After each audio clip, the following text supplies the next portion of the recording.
It is clear that we are facing an evil difficult to comprehend, let alone combat. There is only one Horadrim sage, schooled in the most arcane history and lore, who could advise us. His name is Deckard Cain. You must go to Tristram and find him, my friend. I pray that he still lives. This is the story of the search for Cain and the quest's original appearance in Diablo 2, which was first offered in the game upon completion of Sister's Burial Ground and can be activated by speaking to Akara in the rogue encampment, who says, Tristram is too far to journey by foot. Cain would likely be dead when you arrived. However, there is a magical portal that will take you there instantly. To open it, one must stand within the circle of cairnstones and touch them in a certain order. The proper order can be found in the runes written on the bark of the Tree of Inifis. You must find the sacred Tree of Inifis and bring back its bark. I will translate the runes to unlock the stone's mystic pattern. It seems we are tasked with finding a valuable scholar in an acute amount of danger, being in the town whence Diablo sprung forth. However, this mystery of a magical portal, cairnstones, and magical tree is a lot to absorb. So we speak to the other townsfolk for clues. Heading first to Chazi, the blacksmith. If you bring back the bark of Inifis, Akara will tell you how to get to Tristram. I don't understand how this tree will portal us to Tristram exactly, but we must collect the bark of Inifis from presumably its tree. Easy enough, but what does Gede think of this quest? I would sooner micturate in a tankard of my own ale than journey to Tristram. Well, today I learned that micturate is of Latin origins and translates as desire to urinate. So Gede would rather pee in his own tankard of ale than head back to the accursed Tristram. Honestly, I actually don't blame him. Kasha, on the other hand, The bark of Inifis holds mystical runes. Akara can translate them into our revenge. this must be some tree, and Kasha's blood is boiling over at the thought of Andariel's fiendish twisting of her sisters. Without further delay, we make haste to find the vital pieces, but first we swing by Warriv. Months ago, I came across a few survivors from Tristram. They said that Cain had gone half-mad and could no longer distinguish fact from fantasy. Wow. So even if we complete this task, it may be to find a half-addled lunatic. The fact that people have openly cast aspersions about Deckard Cain's sanity, the same esteemed scholar of the Horadrim and critical aid to the warrior in Diablo 1, is troubling. Honestly, what transpired at Tristram and the effects it had on its townsfolk, who could blame him? If anything, it just further steels our resolve to find Cain before it's too late. Heading out of camp, our first step is clear. Find the Tree of Inifis. To do so, our journal updates and tells us first we must travel to the Dark Wood, which is accessible only through the underground passage via the Stony Field, and holds the sacred tree. Upon entry into the underground passage via the Stony Field, it is the largest cave in Act 1. However, it's littered with a smattering of enemy variants, but is otherwise unremarkable. Resurfacing in the Dark Wood, we search for the truant tree and find night has fallen upon us. Feeling more than a little disoriented in this new forest, we head back to the encampment via town portal for further clues. It should be noted, as this quest requires a total of 3 steps, which is the most intricate of any quest in Act 1 to complete, it also features a sizable 3 early return dialogue branches from the townsfolk of the rogue encampment. The first can be activated upon arrival back at the encampment, and Akara scolds. How will you find Cain without going to Tristram? Finding the Tree of Inifis is the first step on your journey. Darzi also reiterates much of the same. Without the bark of Inifis, you can't find Cain. Gede keeps things light with an expected pun. Barking up the wrong tree, huh? You'll find it. Just keep looking. Kasha assures us. The Tree of Inifis is hard to find, but you'll know it when you see it. And Wariv hammers home what we already know. He who seeks that which cannot be found must look inside himself for further guidance. Or look harder. Clearly, this tree is out there and unique enough that we will know it when we stumble upon it. Waiting for first light, we make our way back to the dark wood. The Tree of Inifis is typically located by itself, and we see that its magical presence has attracted some unwanted attention, as it is guarded by a super unique gargantuan beast known as Treehead Woodfist, and a pack of his Wendigo bros. Unlike regular monsters of the Wendigo family, he is A, quite fast, and B, packs a wallop to boot, slapping poor Paige down like she owed him gold.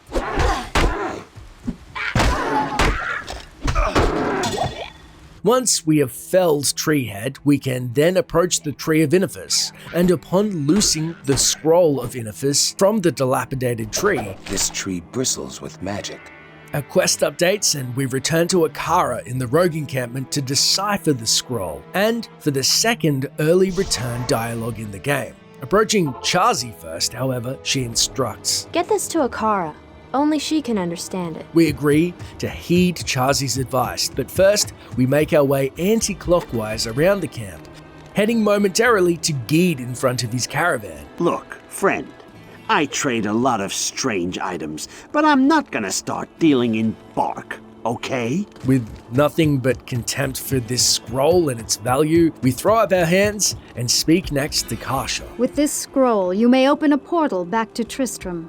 Only Akara can decipher its logic. Speaking to the philosophical Wariv next, he pragmatically states, This looks like gibberish to me.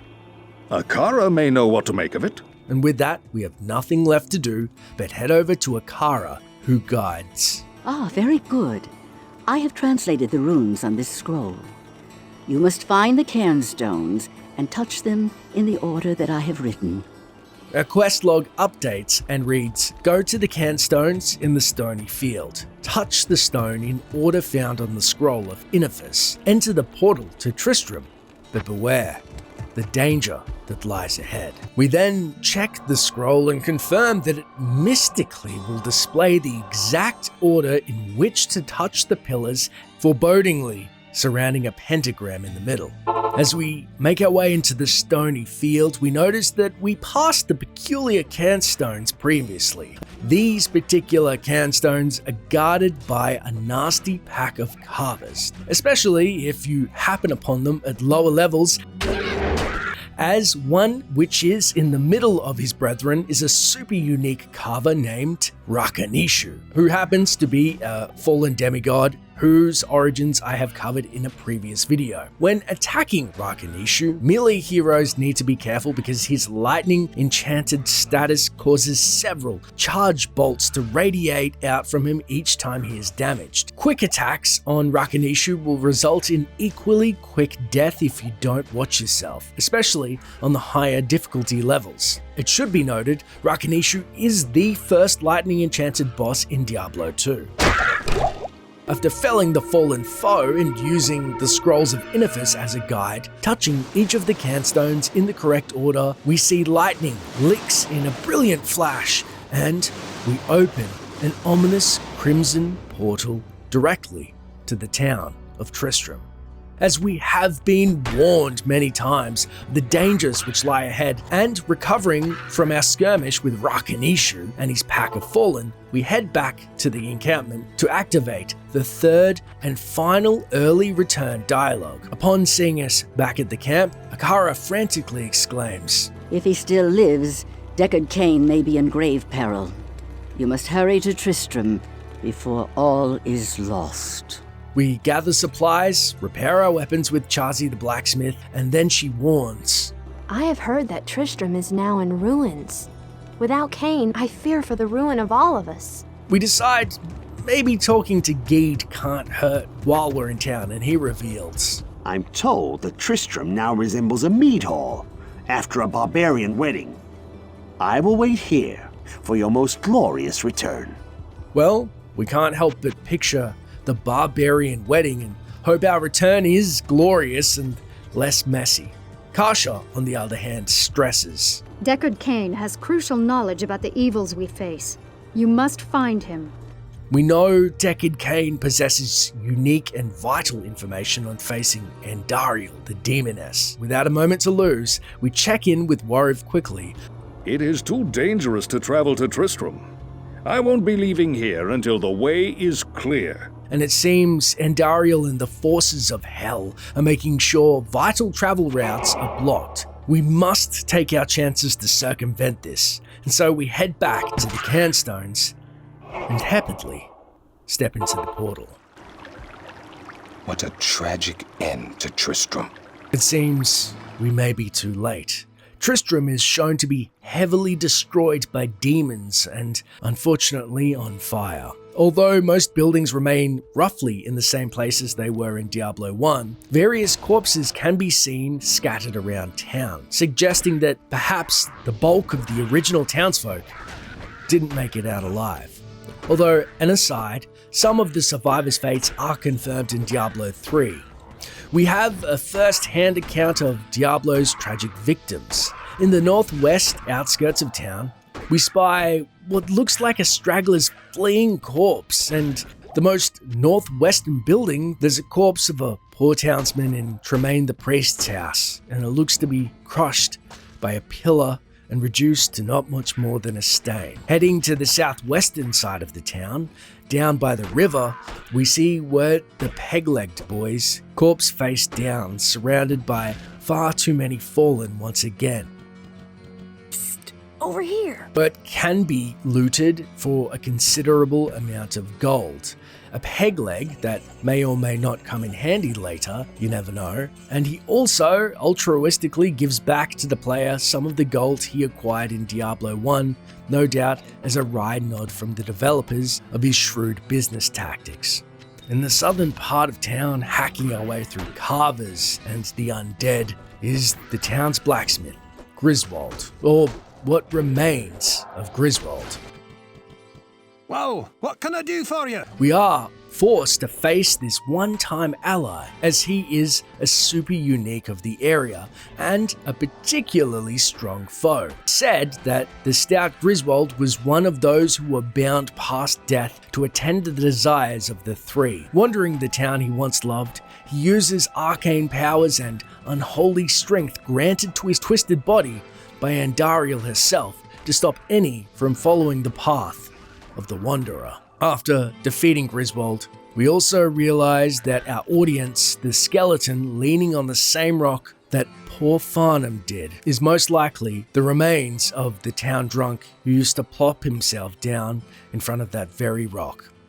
Can't a fellow drink in peace? It seems, if it is Farnham, he was overwhelmed before he could get up, or maybe unable to bring himself to face the horrors once more. No, you can't make me go back there. I won't let you take me.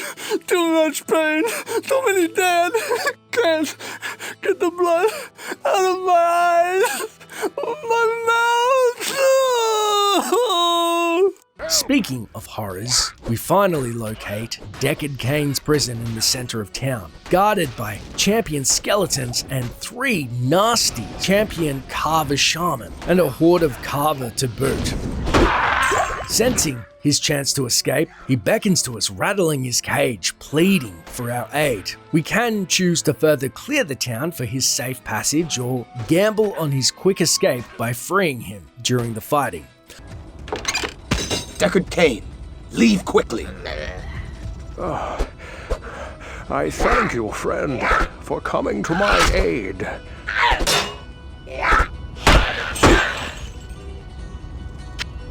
Once we have finally purged Tristram again of the burning legions, we wipe our brow, take one last look at what remains of the town, realizing as we inspect the eastern building in the town square that a charred and naked corpse is suspiciously close to where Pepin the Healer once stood. What ails you, my friend? We're ready to leave the accursed town once and for all, so we head back to the rogue encampment via town portal for a final time, to speak to Deckard Cain, who says, As a token of my gratitude, I will identify items for you at no charge. This is a fantastic boon, usable for the entirety of the game, as following his rescue, Deckard Cain will offer to identify items for us at no charge. However, remarkably, this is the only quest in Diablo 2 that can be failed. You can choose not to rescue Deckard Cain before continuing all the way to Act 2. However, it will be considered a failed quest until a new game has been made. In this case, Deckard Cain will tell you that he was rescued by the rogues, and he seems to hold a bit of a grudge as he reverts back to his Diablo 1 dealings with the player, and you will have to pay 100 gold in order to have your items identified by him for the rest of the game. Oh, blessings on the rogues. They finally rescued me from that cursed place. Horodrim, forgive but don't forget. Heading to Chazi next, she advises. Akara wishes to reward you for your bravery in returning Deckard Cain. Ah, Cain is here. Another customer. I haven't been this pleased since a love-starved maiden let down a bit more than her hair. I don't think Cain has much coin or want to picture Geet pleased. Scrubbing that mental image out of our brain, we head to Kasha, who says, Again, you amaze me, Outlander. The Sisterhood is grateful to you for delivering Cain to us. I believe Akara has something to tell you. Kasha, firmly on our side, is right. We should head to Akara as we briefly speak to Waruv, who similarly states, Only a brave adventurer could return with Deckard Cain. Akara has a reward for your valor. With that, we finally see Akara about this rumored reward, and she remarks, You have risked your life to rescue Cain. For that we thank you. We must seek his counsel immediately. With thanks, Akara also gifts us this random magic ring. Ring in hand and items identified, our final speech can be with Cain, who reveals more about the fate of Tristram and Diablo himself. However, I will save that for the outro of this video, as it's pretty long and very detailed. That's it for the end of this big 3-part quest, but what did you think of the Scroll of Inifis and strange means to travel to Tristram? Let me know in the comments below. If you enjoy these videos, also please consider liking and subscribing and hitting that bell notification. I've been told lately that people haven't been getting my videos in their feed, and it helps out the channel immensely. Also, my social channels are linked, and we have a Discord up for the community if you want to further the conversation and join in on the fun. As always, thanks for watching, and until next time, Traveler. Regrettably, I could do nothing to prevent the disaster which devastated Tristram. It would appear that our greatest fears have come to pass. Diablo, the Lord of Terror, has once again been set loose upon the world. As you know, some time ago Diablo was slain beneath Tristram, and when our hero emerged triumphant from the labyrinth beneath town, we held a grand celebration that lasted several days. Yet, as the weeks passed, our hero became increasingly aloof. He kept his distance from the rest of the townsfolk and seemed to lapse into a dark, brooding depression. I thought that perhaps his ordeal had been so disturbing that he simply could not put it out of his mind. The hero seemed more tormented every passing day. I remember he awoke many times, screaming in the night, always something about the East. One day he simply left, and shortly thereafter Tristram was attacked by legions of foul demons. Many were slain, and the demons left me to die in that cursed cage. I believe now that Tristram's hero was that dark wanderer who passed this way before the monastery fell. I fear even worse, my friend. I fear that Diablo has taken possession of the hero who sought to slay him. If true, Diablo will become more powerful than ever before. You must stop him, or all will be lost.